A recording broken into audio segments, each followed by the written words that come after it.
Bom dia! Bom dia! Tudo bem com vocês? Tudo tranquilo?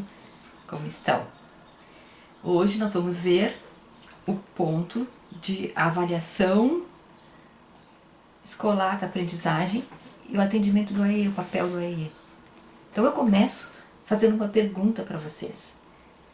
Pensem, vocês acham que as nossas formas de avaliação para todas as crianças, elas são justas?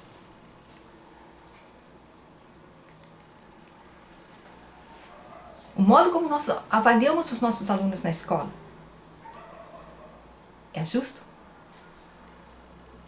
É um modo que atende todas as necessidades dos nossos alunos? É a forma que nós temos de ver as potencialidades dos nossos alunos? Aí repensem agora. Essa mesma pergunta para crianças com deficiência intelectual continua sendo justa? É para pensar mesmo. Aqui eu quero provocar.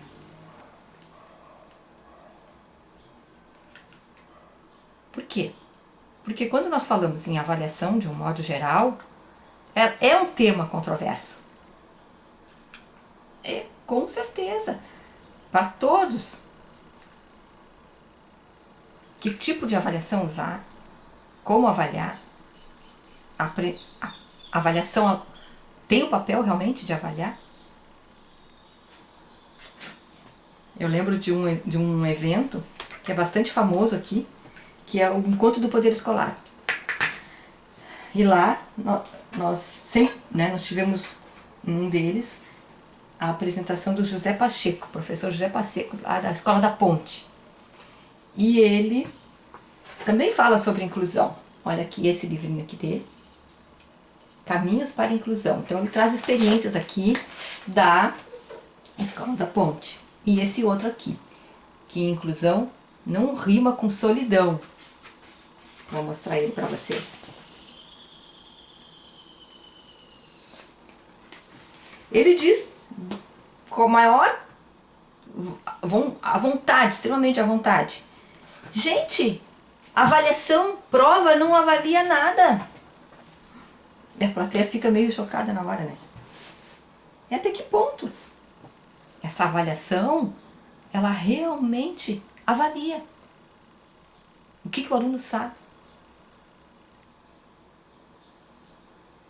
E quando chega, então, na pessoa com deficiência, várias perguntas vêm. Por que eu tenho que avaliar? Como e quando que eu vou avaliar? E tem ainda uma outra pergunta, que é, preciso mesmo avaliar esse aluno?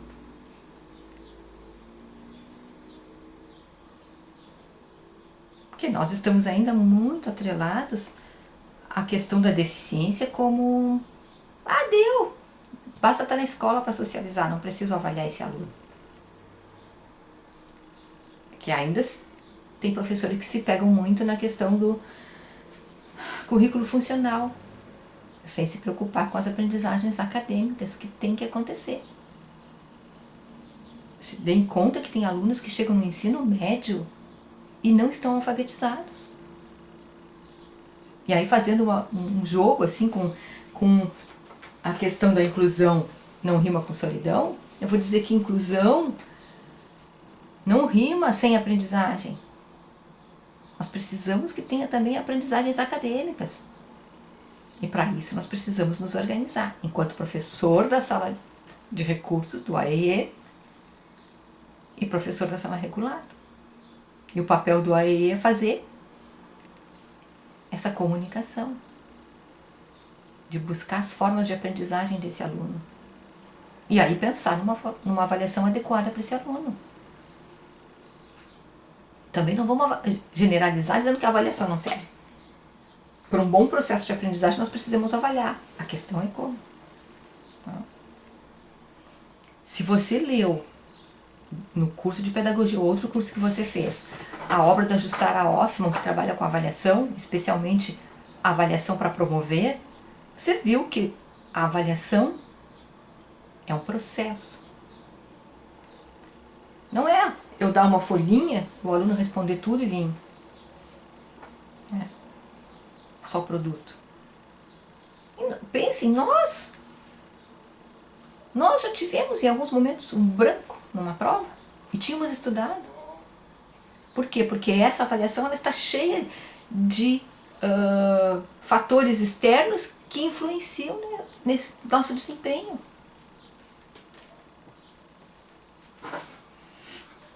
Então, quando eu vou pensar em avaliação, tanto como professora da sala do AE, quanto da sala regular, eu tenho que pensar o que o aluno já sabe.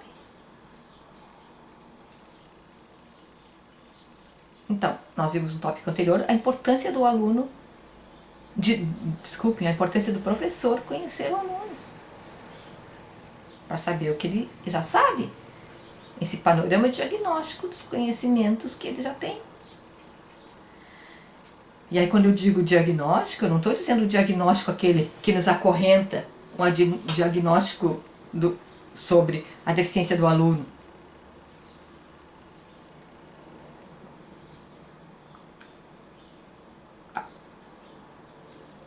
Aí nesse sentido eu vou contar para vocês uma experiência. Quando a minha filha acabou o ensino fundamental, trocou de escola para o ensino médio, já na primeira semana de aula, a professora de matemática do primeiro ano do ensino médio me chamou para conversar. E eu, nossa, o que vem aí, né? E aí ela me disse o seguinte: mãe, eu não olhei ainda o relato e o laudo da Luísa, porque eu quero conhecer a tua filha. E eu posso te dizer que nessa semana de aula, ela tem condições de acompanhar a turma. Eu estava trabalhando frações e eu coloquei no quadro 10 exercícios de frações e a Luísa resolveu 5, todos certo. Então, mãe, eu vou te dizer que eu não vou preparar nada especial para a Luísa nesse momento. Eu vou sondar como é que ela se desenvolve com o mesmo conteúdo dos outros. Que maravilha isso, né? Era isso que eu queria ter ouvido a vida inteira, um professor que acreditasse, um professor que não se deixasse levar pelo laudo e que fosse ver o que a minha filha sabe. Então é isso, gente. O que os nossos alunos já sabem? O que eles conseguem fazer sozinhos? Onde que eu tenho que entrar para auxiliar? A gente vem falando o tempo inteiro de Vygotsky, mediação. Claro que com o decorrer do tempo, ela foi tendo algumas dificuldades. E a professora percebeu que ela tinha defasagem em conteúdos básicos da matemática. E se disponibilizou a dar reforço para a Luísa no contraturno. Ela, enquanto professora da sala regular, foi dar reforço para a Luísa. Vejam que ela não atribuiu isso ao professor do AE, até porque vocês já viram isso lá com a professora Débora, que o papel do AE não é reforço. Então, a própria professora foi dar o reforço. Interessante. Então, a professora acreditou. Quando não foi mais possível que ela acompanhasse, porque tinha essa defasagem, ela repensou.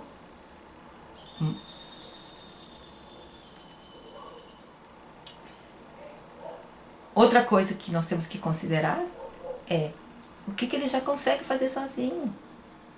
Que atividade ele consegue fazer sem ajuda. Eu preciso saber disso para programar uma avaliação.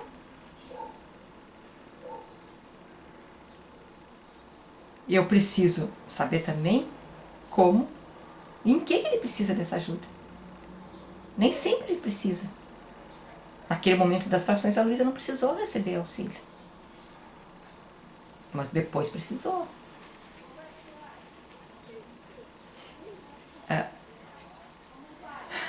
E ainda tem uma pergunta frequente que me aparece quando eu estou fazendo formação de professores, eu devo modificar as tarefas de avaliação do meu aluno com DI?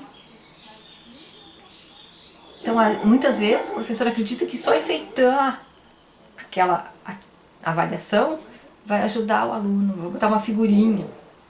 E aí eu vou contar de novo. Um outro exemplo, que é, Luiz estava lá no ensino fundamental e tinha prova de geografia, se não me falha a memória.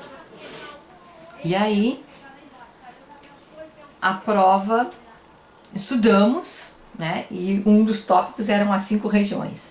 E eu lembro que eu trabalhei com ela uma estratégia mnemônica. Então, a partir da mão, vamos pensar as 5 regiões.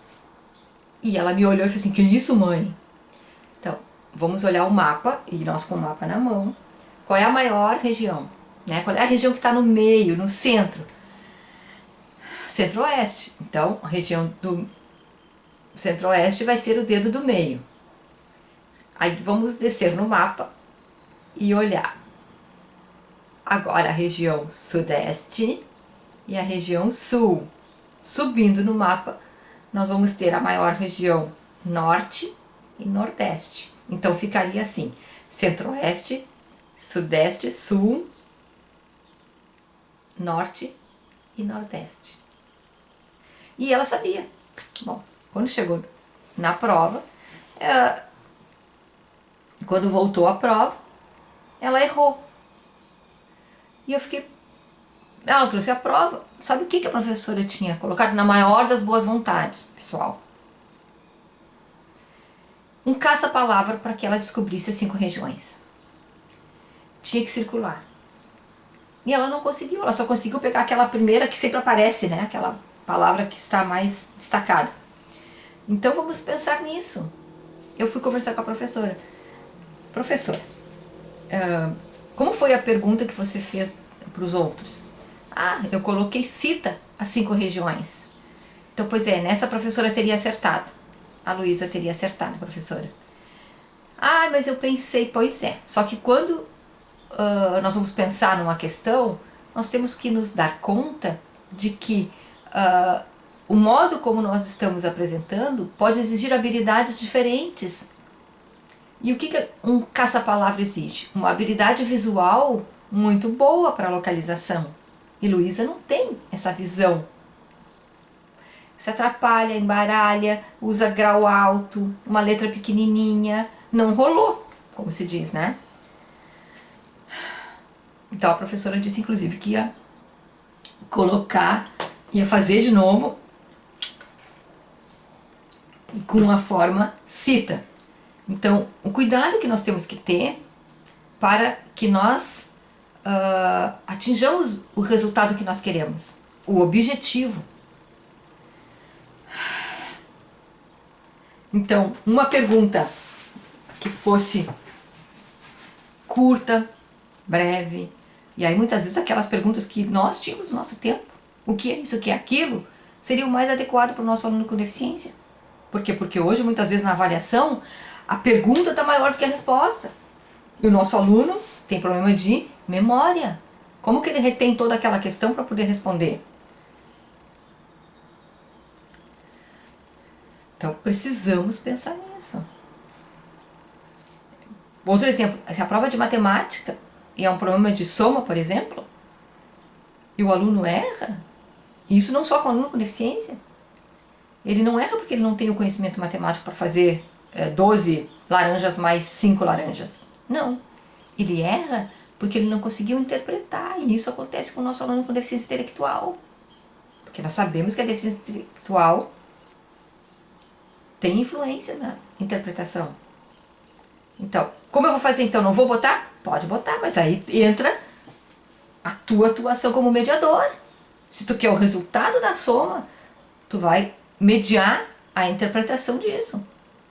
Senão tu só põe a conta. Entendeu? É isso. Nós temos que facilitar esse caminho. E eu até diria que nem é facilitar, é pensar exatamente no objetivo que nós queremos. Eu quero a soma, então vai ser a soma.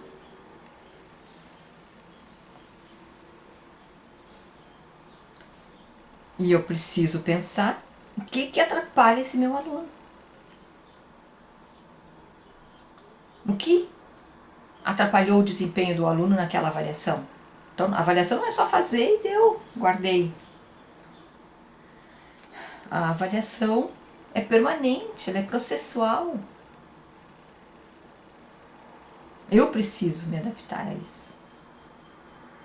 E eu tenho que pensar que não é só o produto. Vamos nos dar conta disso. A avaliação é processual. Então, era para deixar para vocês refletirem a partir do material que será disponibilizado, ok? Obrigada por hoje e até o próximo.